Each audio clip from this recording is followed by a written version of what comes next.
Намрын тэргүүн сарын шинийн 17-ны бэлэг цай өдөр Дархан сумын 3 дугаар багт Төвшин холбоо өрхийн эрүүл мэндийн төвийн өргөтгөлийн барилгын ажлыг эхлүүллээ.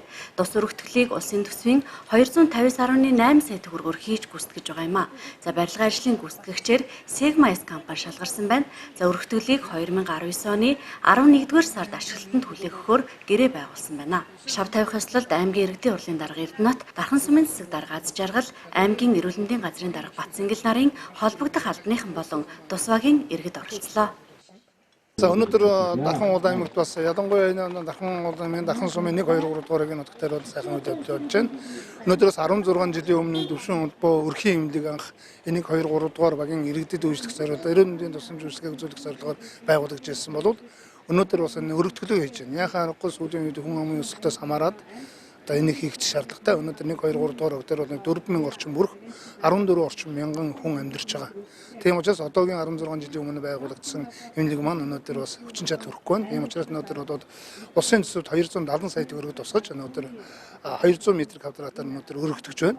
За энэ 270 сая төгрөг улсын төсөвт суулгахад бол манай бидний итгэлийг үлдээ сонгогдсон улсын хурлын гишүүн Хаян Хэрваа гишүүн маань энд онцгой үүрэг гүйцэтгэсэн. Энэ шинэ барилгын ажил эхэлсэнтэй холбогдуулж бас эх оны төсөвт тухайн шинэ барилгын барилга зориулсан одоо энэ тусганы өрхийн эмнэлэг зориулсан тоног төхөөрөмжийн асуудлыг бол Дархан сумын тамгын газраас бас шийдэхээр одоо өнөөдрийн бас энэ нээлттэй үйл ажиллагаан дээр зохон тэмдэглэж хэллээ. Тэгэхээр цаашд бол энэ өрхийн эмнэлэг дээр иргэд маань анх шатныхаа тусламж үйлчлэгийг авах юм заашгүй шаардлагатай. Заавал 2 дамжиж 3 дамжиж шинэ Дархан хуучин Дарханы эмнэлгүүдээр очихгүйгээр эндээс үйлчлэг авах юм боломжийг одоо бүрдүүлэхийн төлөө ажиллана гэдгийг бас илэрхийлж хэлье.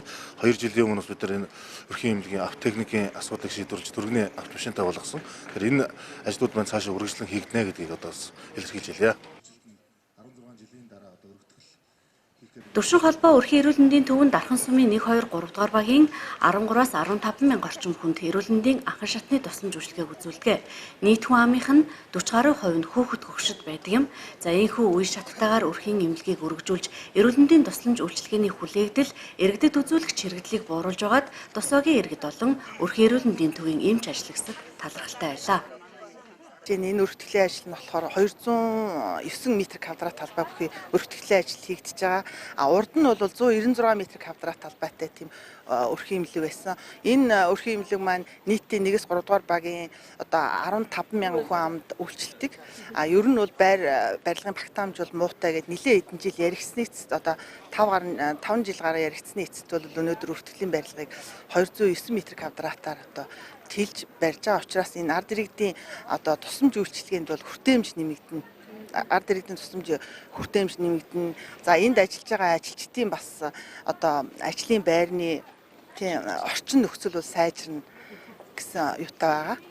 Тийм. Ийм сайхан одоо барилга байшин барьж өгч байгаа өргөтгөлийн ажлыг хийхэд бол одоо тусалцаа үзүүлсэн улсын хурлын гишүүн Хаян Хэрваа тэгээд аймгийн засаг даргын тамгын газар одоо түүний хөрөнгө оруулалт бодлогын хөгжлийн хилцс энэ төр бол одоо маш сайн тэгээ одоо энэ 4-р сургууль энэ юу эмийн сан маань гэдэг одоо энэ бүх хүмүүс одоо бас хүчин зүтгэжээж энэ хүү барилга бол баригдаж байгаа. Яагаад гэвэл манайх барилга барихад бас газрын юу бол бас маргаантай их маш квадрат метр бага талбайтай тэгээ бас энэ болгоныг зохицуулахад бол одоо энэ аймгийн одоо бүхий л албан газар одоо газрын алба хүртэл орсон бас ганц нэг нь хэлж орхиж магадгүй. Тийм учраас энэ бүхэнд бол одоо баяр талархсан хамт олонныхаа өмнөөс илэрхийлж байна.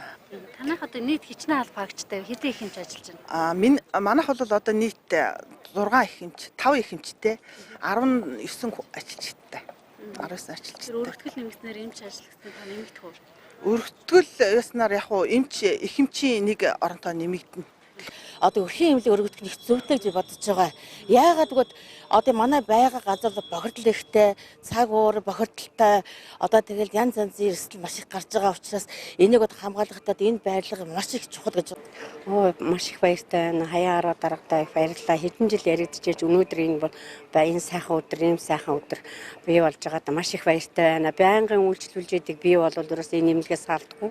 Үүнээс бас л их одоо байгаа эмчнэр совилогчнор сайхан зэнтэй хүний хийж байгаа эмчилгээг бол дор нь хийж үйлчлдэг бол би их баяртай байдаг. Хувь хүний хувьд бол ер нь аюул олон жилийн өмнөөс яригдсан өнөөдөр ястаа биелж байгаадаа маш их баяртай байна. Тасганы 3 багийн иргэдийн эрүүл мэндийн өмнө тулгамдсан жинхэнэ тулгамдсан асуудлыг шийдэж байгаа явдал Энэ явдлад одоо хөрөнгө оруулах талаас нь зохион байгуулж өгсөн их хурлын гишүүнд талархал илэрхийлэх нь зүйтэй байх. Энэ өрхийн эрүүл мэндийн жижигхэн төв манайх ч одоо багтаамжмуутай хүмүүсийн одоо үзүүлэх үйлчлүүлэх нөхцөл болон эмч нарын ажил нөхцөл бас ихэнх хүнд байдаг. Энэ байдал одоо өөрчлөгдөхэд нэлээдгүй хувь нэмэр оруулах юм сайхан ажил явж болж байна.